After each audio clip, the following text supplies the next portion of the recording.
People called me a gold digger, but they had no idea what this man did for me in my weakest moment. My name is Nancy. I'm 20 and I'm graduating from a college in New York. From the outside my life looks normal. Good college, decent friends, a future ahead. But what people don't see is what I grew up with. I didn't grow up believing in love. I grew up watching my dad hurt my mom, shouting, breaking things, sometimes worse. And when you see that as a kid, something inside you changes. You stop believing in forever. You stop trusting men. That's why I never had a boyfriend. Not in school, not in college. It wasn't that no one tried. I just never felt safe enough to say yes until I met him. His name was Daniel. I met him during a part-time job at a bookstore near campus. He used to come in almost every evening, always picking up something new. He wasn't loud, didn't try to impress anyone, just calm, different. At first it was just small talk. Busy day? Yeah, finals week. Good luck. Thanks. That's it. But slowly those little conversations started becoming longer. And one day I found out he was 35. 15 years older than me. I remember going home that night staring at the ceiling thinking, why do I feel comfortable around him? It didn't make sense, but for the first time in my life I didn't feel scared around a man. When my friends found out, they freaked out. Are you serious, Nancy? He's way too old. This is weird. He's probably manipulating you. Even my mom, who rarely interfered in my life, said, Beta, please be careful. And I understood them. On paper it looked wrong, but they didn't see what I saw. One evening something happened that changed everything. I had a panic attack at work. A customer started yelling, loud, aggressive, and suddenly I wasn't in that bookstore anymore. I was back home watching my dad hurt my mom. My hands started shaking. I couldn't breathe. I thought I was going to collapse. And Daniel was there. He didn't touch me suddenly. He didn't panic.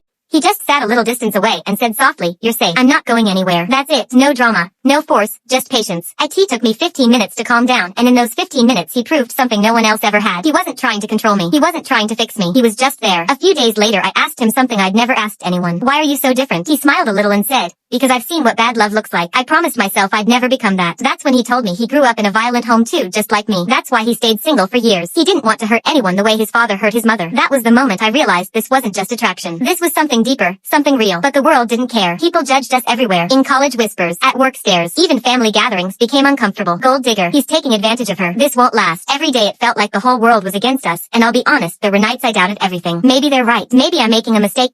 So one day I tested him. I told him maybe we should end this. It's too much. He looked at me quietly and said, if that's what you want, I'll respect it. I won't fight you because love shouldn't feel like pressure. And then he added, but I'm here if you choose me, not the world. Me. That moment hit me hard. For the first time in my life, a man didn't try to control my decision. He gave me freedom, and that's when I knew this was real. We stayed together through judgment, through doubts, through everything, and after I graduated, I made the biggest decision of my life. I married him. No big crowd, no approval from everyone, just a small ceremony with a few people who truly understood us. Today people still talk. They still judge, but I don't care anymore because I've lived both sides. A house full of fear and a life full of peace.